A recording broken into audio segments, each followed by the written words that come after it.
जंघिया चढ़ाए बैसेला मंडप पर बाबा करुणे कन्यादान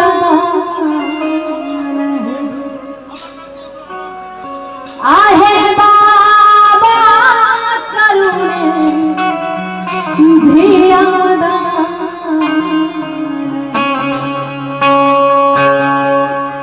जंघिया चढ़ाए बाबा बैसेला मंडप जंघिया चढ़ाए बाबा बैसेला मंडप बाबा करुणे धियादान आहे बाबा करुणे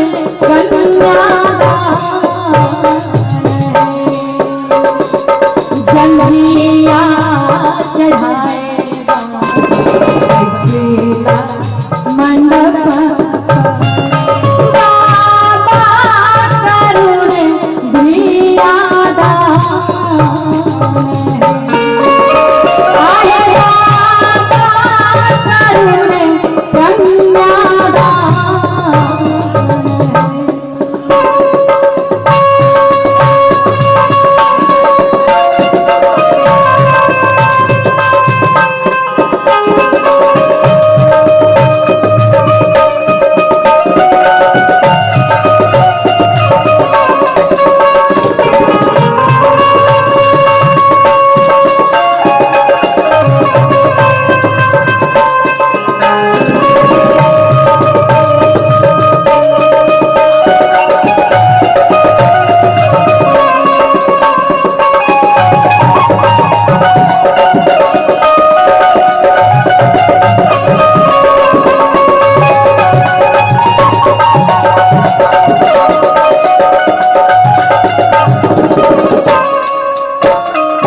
कन्यादान बेटी के जीवन में ओई क्षण एहन लागे छे जैसे में कन्यादान भ रहल है सिंदूर दान भ रहल है अपन जते फैमिली छन अपन जते परिवार छन सबके छोड़ के आय पाया भ रहल छथिन नोट सकाल रहल छथिन माता पिता और संगे संगे बेटी से हो और कहे छथिन कथी सारा कारू हाथा द्वारा कन्या कारू पाराई में सब फूला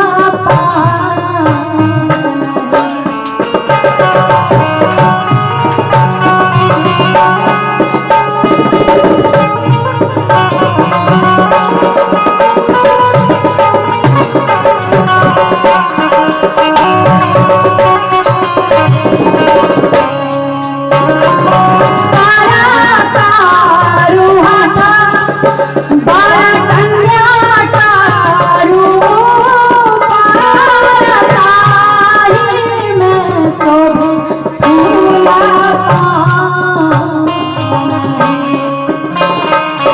जंघिया चढ़ाए बाबा बैसेला मंडप बाबा करुणे धियादान आहे बाबा करुणे कन्यादान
जंघिया